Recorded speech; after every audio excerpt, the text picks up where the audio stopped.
బుర్రా గారిని సుజాత సిద్ధార్థ్ గారు ఇప్పుడే రావడం జరిగింది, డిఓపి. సో వారిని వేదిక రాసుగా స్వాగతం పలుకుతున్నాము. ఆ డిఓపి సుజాత సిద్ధార్థ్ గారు ప్లీజ్ జాయిన్ ద స్టేజ్ అండి.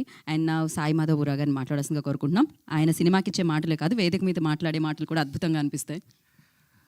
నమస్కారం అండి. వానర చాలా పెద్ద సినిమాకు ఉండాల్సినటువంటి టైటిల్ ఈ సినిమాని చాలా పెద్ద సినిమా చేస్తుంది ఆటోమేటిక్గా.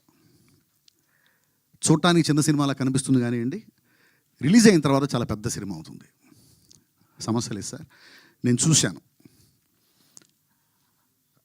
నిజంగా సినిమా అంటే విపరీతమైనటువంటి ప్యాషన్తో, పిచ్చితో ఏవైనా సరే సినిమా చేయాలి, వాళ్ళలో ఉండే ఆలోచనలు మొత్తం ప్రేక్షకులకి చూపించాలి, మేమేంటో మమ్మల్ని మేము పరిచయం చేసుకోవాలి అనేటువంటి ఒక పిచ్చితో చేసినటువంటి సినిమా అండి ఇది. సో ఈ సినిమాకి పనిచేసినటువంటి ప్రతి ఒక్కళ్ళు కూడా ఒక రకంగా చెప్పాలంటే సీనియర్సు అని చెప్పేవాళ్ళు కూడా ఇన్స్పిరేషన్. వీళ్ళందరూ నాకు కూడా ఇన్స్పిరేషన్. ఈ సినిమాకి పనిచేసిన చాలామంది కంటే నేను కొంచెం సీనియర్నే. నాకు కూడా వీళ్ళు ఇన్స్పిరేషన్గా నేను భావిస్తున్నాను. నిజంగా అంత పిచ్చితో, అంత ప్యాషన్తో ఈ సినిమా చేశారు. ఒక అద్భుతమైనటువంటి పాయింట్ చాలా మంచి పాయింట్. స్క్రీన్ ప్లే చాలా బాగుంది, క్యారెక్టరైజేషన్స్ బాగుంటాయి, అందరి పర్ఫార్మెన్స్ బాగుంది, చాలా బాగా చేశారు. ముఖ్యంగా శివాజీ రాజా గారండి, ఆయన చేసినటువంటి క్యారెక్టరు చాలా సంవత్సరాల తర్వాత మళ్ళీ నేను చాలా తృప్తిగా శివాజీ రాజా గారి పర్ఫార్మెన్స్ ఈ సినిమాలో నేను చూశానండి. ఆ క్యారెక్టర్ అంత బాగా చేయగలిగిన వాళ్ళు చాలా తక్కువ మంది ఉంటారు, చాలా తక్కువ మంది ఉంటారు. అంత గొప్పగా ఆయన ఆ క్యారెక్టర్ చేశారు.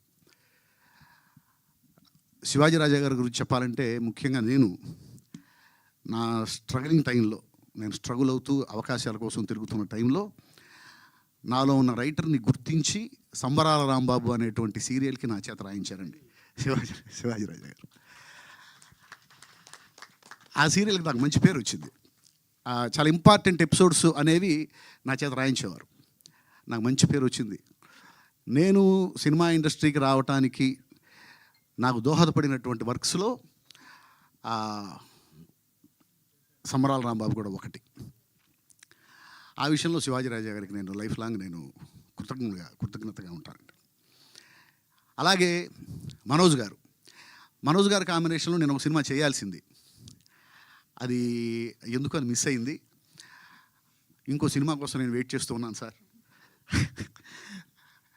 ఎందుకంటే ఒక డైలాగ్ రైటర్ కండి, ఒక అద్భుతంగా డైలాగ్ చెప్పేవాడు ఆర్టిస్టు, ఆ హీరో, డైలాగ్ చెప్పే హీరో కనిపిస్తే ఒక రకమైన పూనకం వచ్చేస్తుంది, రాయాలనిపిస్తుంది.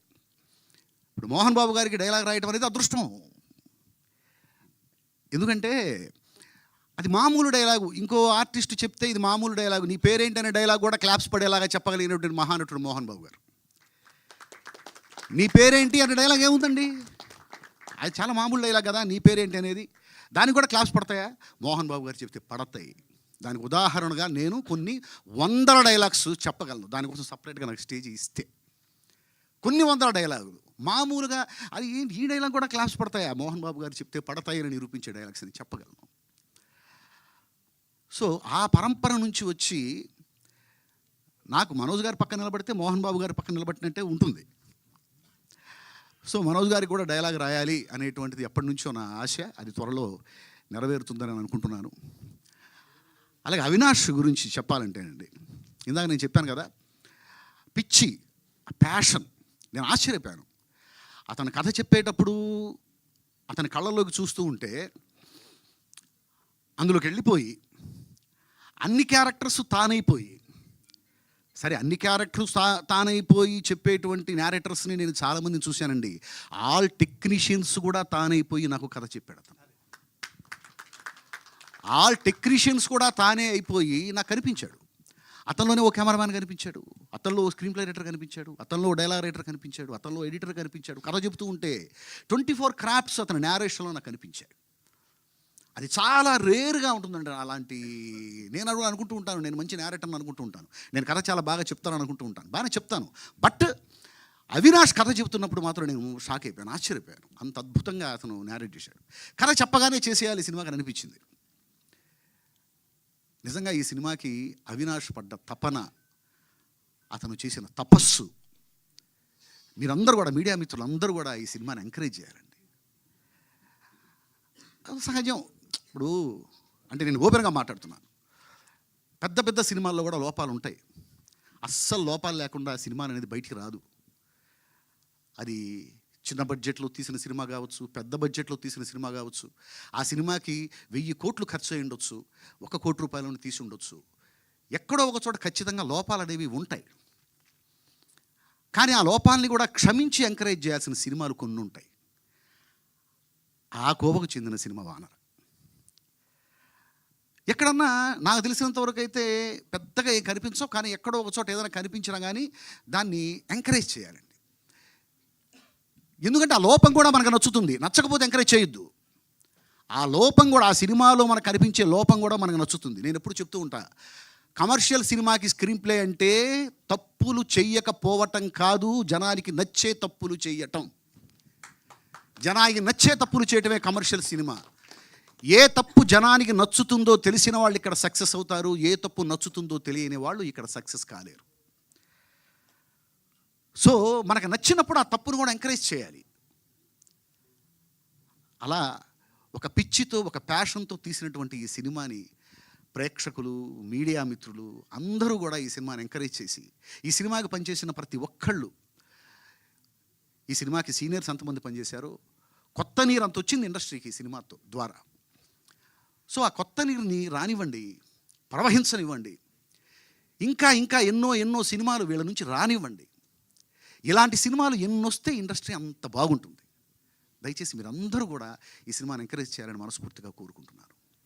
అలాగే నేను ఒక్క విషయం చెప్పాలనుకుంటున్నాను అవినాష్ గురించి. ఇందాక నన్ను పిలుస్తూ చెప్పారు ఈ సినిమాకి బ్యాక్ బోన్గా మీరున్నారు అని. యాక్చువల్గా నిజం చెప్తున్నానండి, నేను వాస్తవం చెప్పాలంటే నేను ఈ సినిమాకి పనిచేశాను, ఈ సినిమా ద్వారా చాలా నేర్చుకున్నాను. ఇకపోతే బ్యాక్ బోన్లు, ఫ్రంట్ బోన్లు, సైడ్ బోన్లు అన్నీ కూడా అవినాషే. ప్రతి విషయంలో, ప్రతి దాంట్లో తానై, ప్రతి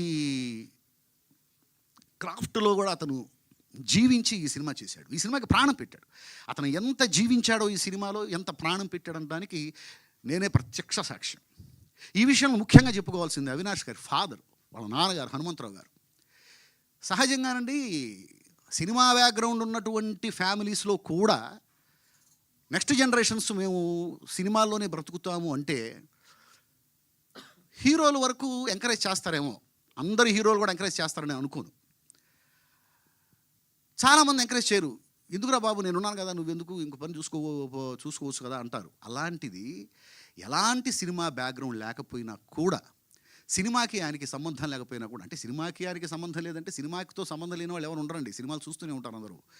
కానీ సినిమాకి పని చేయకపోయినా కూడా కొడుకు వచ్చి, నాన్న నేను సినిమా వాడిని అవుతాను, సినిమా తీస్తాను, సినిమాకి పని చేస్తాను అనగానే ఓకే రైట్, నువ్వు చెయ్యి, నీ వెనక నేనున్నాను అని ఎంకరేజ్ చేసే ఫాదర్స్ ఎంతమంది ఉంటానండి. అలాంటి ఫాదర్ నిజంగా హనుమంతరావు గారికి నేను హ్యాట్స్ ఆఫ్ చెబుతున్నానండి. సో ఇంతమంది సినిమా ప్రేమికులు, సినిమా పిచ్చివాళ్ళు కలిసి చేసినటువంటి ఈ సినిమా సూపర్ హిట్ అవ్వాలి. ఈ సినిమాకి పనిచేసిన ప్రతి ఒక్కళ్ళు ఇంకా మళ్ళీ మళ్ళీ సినిమాలు చేస్తూ ఉండాలి. ఈ సినిమా అందరి ఆదరాభిమానాలు పొందాలని మనస్ఫూర్తిగా కోరుకుంటూ ఈ అవకాశం నాకు ఇచ్చినందుకు thank you very much. Thank you sir, thank you so much. And DOP Sujatha Siddharth గారిని మాట్లాడాల్సిందిగా కోరుకుంటున్నాం.